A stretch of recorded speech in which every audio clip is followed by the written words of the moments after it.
जय हिंद। स्वागत है आप सभी का फिर से अपने YouTube चैनल में।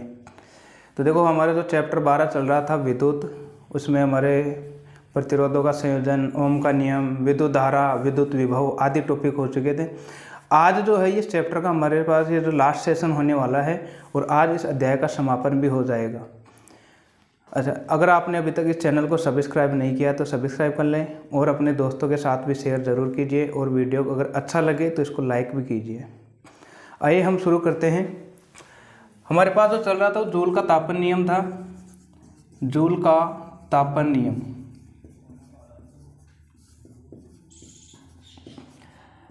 देखो जूल का तापन नियम जो था हमारे पास वो था H बराबर I स्क्वायर RT। इसी समीकरण को हम कहते हैं जूल का तापन नियम। देखो लास्ट वीडियोज में हमने ये देखा था कि जूल का तापन नियम जो होता है उसकी इक्वेशन होती है H बराबर I स्क्वायर RT। ये जो ऊष्मा है वो किस किस पर निर्भर करेगी? चालक में प्रवाहित विद्युत धारा I पर, उसका जो प्रतिरोध है R और उसमें लगने वाले समय T पर निर्भर करता है।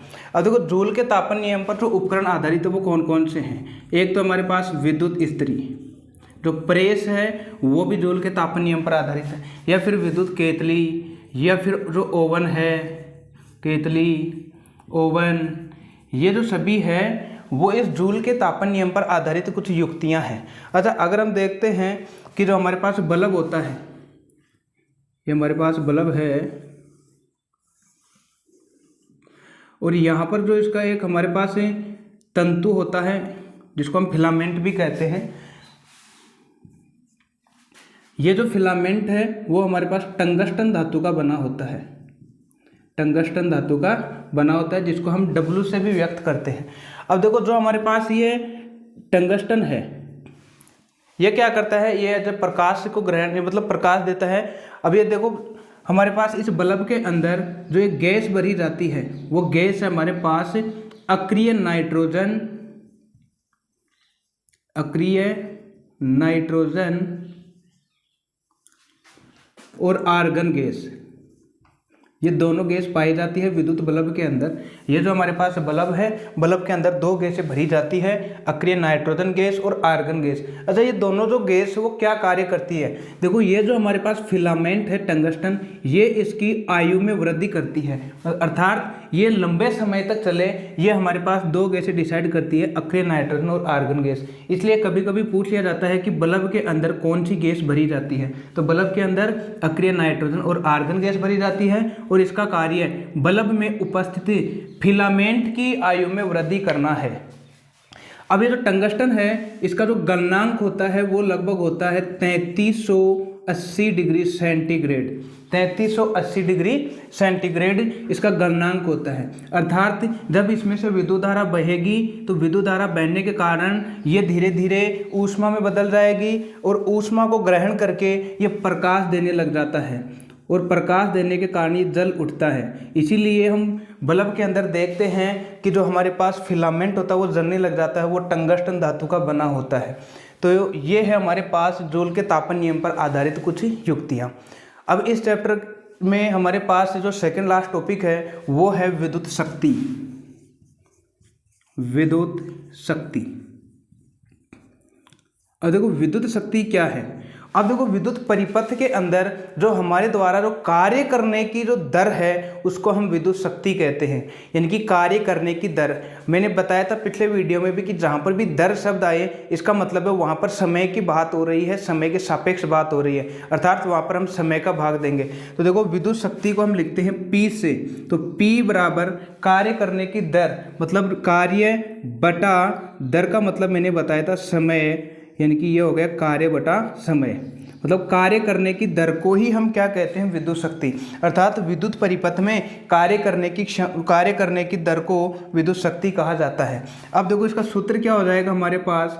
P बराबर कार्य को हम लिखेंगे W से, तो W बटा और ये समय को हम लिखेंगे T से, तो ये हो गया P बराबर W बटा T, अर्थात कार्य करने की दर को ही किसी विद्युत परिपथ में विद्युत शक्ति कहा जाता है। अच्छा, अगर हम इसका मात्रक निकालेंगे तो मात्रक क्या होगा विद्युत शक्ति का? देखो कार्य का जो मात्रक है वो होता है जूल बटा और समय का जो मात्रक है वो हमारे पास होता है सेकेंड तो जूल प्रति सेकंड। अच्छा, जूल प्रति सेकंड को ही हम वाट के नाम से जानते हैं, वाट, जिसको हम डब्लू से भी लिखते हैं।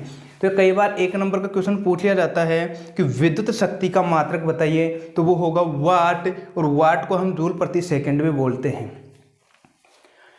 अब हम आगे देखते हैं कि विद्युत परिपथ के अंदर विद्युत ऊर्जा क्या होती है। विद्युत ऊर्जा, देखो किसी भी परिपथ में कार्य करने की क्षमता को ही हम विद्युत ऊर्जा कहते हैं, अर्थात किसी भी परिपथ में कार्य करने की जो क्षमता है। अब देखो यहाँ से अगर हम ऊर्जा निकालेंगे तो P बराबर W बटा T है, तो यहाँ से W बराबर आ जाएगा हमारे पास P इंटू टी। W बराबर आ गया P इंटू टी, यानी कि कार्य बराबर क्या आ गया, ये है हमारे पास P शक्ति और ये है समय T, यानी कि शक्ति और समय के गुणनफल को ही हम विद्युत ऊर्जा के नाम से जानते हैं। तो W बराबर हो जाएगा P इंटू टी। अच्छा, W क्या है, ये है हमारे पास किया गया कार्य, किया गया कार्य। अब देखो जो कार्य है वो हम उसको ऊर्जा भी कह सकते हैं, कार्य करने की क्षमता ही क्या होगी, ऊर्जा, इसलिए W बराबर हो गया P इंटू टी। तो देखो W बराबर P इंटू टी आया हमारे पास। तो जो विद्युत ऊर्जा का मात्रक है वो हमारे पास होता है जूल, इसका जो मात्रक होगा वो होता है जूल। विद्युत ऊर्जा का मात्रक जूल होता है। अच्छा देखो W बराबर P इंटू टी आया है, तो हमारे पास यहाँ पर और कौन सा सूत्र हो जाएगा, देखो W बराबर, अच्छा W बराबर P इंटू टी है, यानी कि P बराबर हमारे पास क्या हो जाएगा, देखो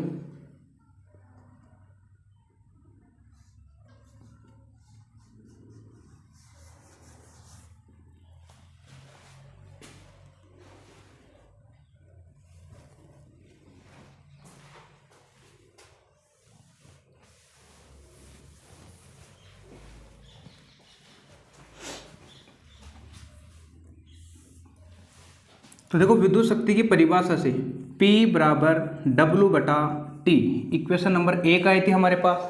अच्छा, यहाँ से अगर हम देखें कि जो किया गया कार्य विभव की परिभाषा से देखेंगे, विभव की परिभाषा से, तो विभव की परिभाषा V बराबर W बटा Q होता है। यहाँ आपको चाहिए यहाँ से W का मान, देखो W का मान कैसे निकालेंगे, तो W बराबर हमारे पास हो जाएगा, Q यहाँ पर भाग में है तो एक गुणा में आ जाएगा V इंटू क्यू, तो W बराबर हमारे पास हो गया V इंटू क्यू। तो देखो W बराबर हमारे पास V इंटू क्यू है, W का मान हम इक्वेशन नंबर 1 में रख देंगे, तो P बराबर हमारे पास आ जाएगा, W की जगह रखेंगे V इंटू क्यू बटा, और हमारे पास बटा में है T, और इक्वेशन नंबर 2। अच्छा, विद्युत धारा की परिभाषा से, विद्युत धारा की परिभाषा क्या होती है, I बराबर Q बटा T। इसका मतलब है हम Q बटे T की जगह हम I भी रख सकते हैं, तो यहाँ पर है हमारे पास Q बटा T, इस पूरे की जगह हम I रख देंगे, तो P बराबर आ जाएगा हमारे पास V इंटू I। तो ये हो गया हमारे पास शक्ति का दूसरा फॉर्मूला। तो हम विद्युत शक्ति किसे कहेंगे कि हमारे परिपथ में अगर कोई विद्युत विभव V और विद्युत धारा I, इन दोनों को अगर हम गुणा कर देंगे तो हमारे पास विद्युत शक्ति प्राप्त हो जाएगी, यानी कि V और I का गुणनफल ही विद्युत शक्ति के बराबर होता है। तो V इंटू आई बराबर हो गया P।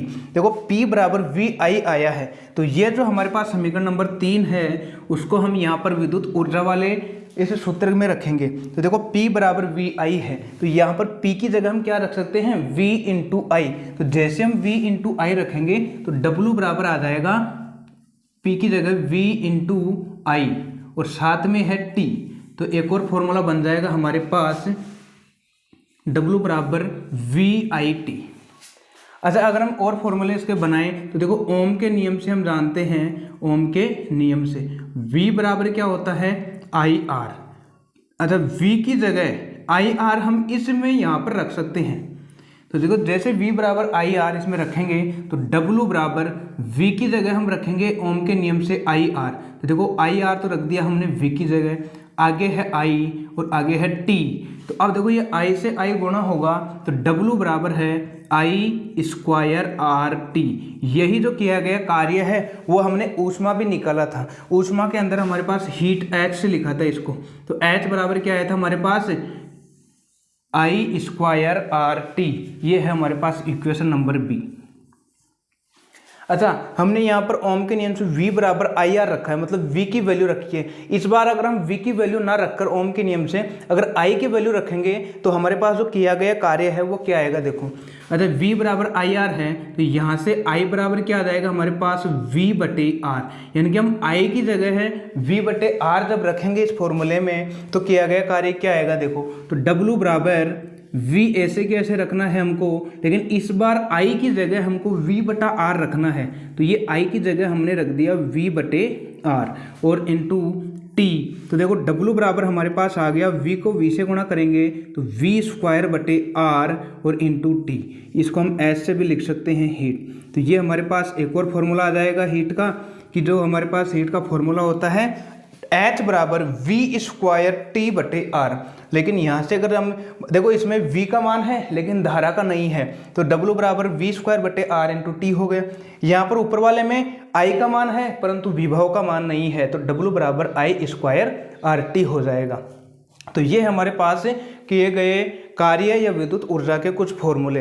अच्छा, ये तो हमने देखा था कि विद्युत ऊर्जा का जो मात्रक हमने देखा था वो जूल आया था, ये एक छोटा मात्रक होता है। विद्युत ऊर्जा का मात्रक छोटा जूल होता है।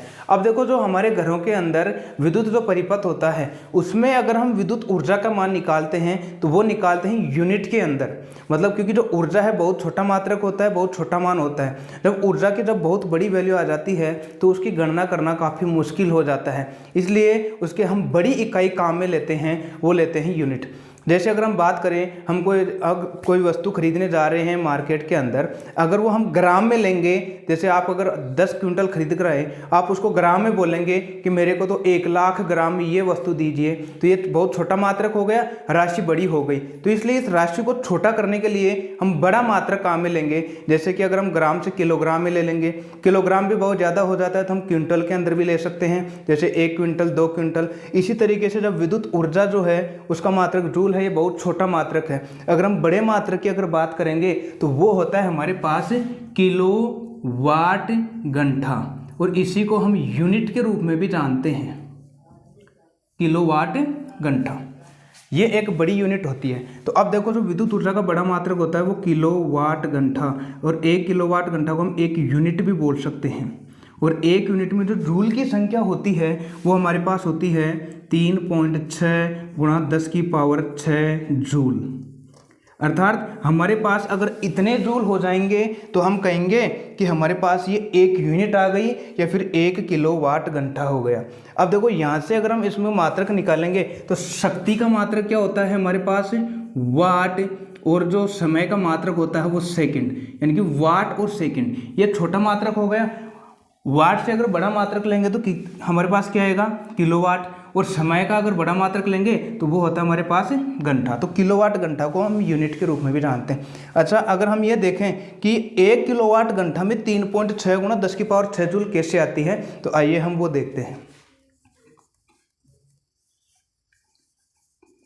देखो, 1 किलोवाट घंटा, 1 किलोवाट में हमारे पास कितनी वाट होगी, तो हम इसको लिखेंगे 1000 वाट। 1 किलोवाट में कितनी वाट होगी, 1000 वाट, इंटू 1 घंटा है, इसको छोटे मात्रक में बदलेंगे सेकंड में, तो 1 घंटे में कितनी सेकंड होंगी, तो होगी 3600। मतलब पहले तो 60 मिनट, और 60 मिनट को 60 से गुणा करते ही ये हो गए हमारे पास सेकंड, वाट इंटू सेकंड।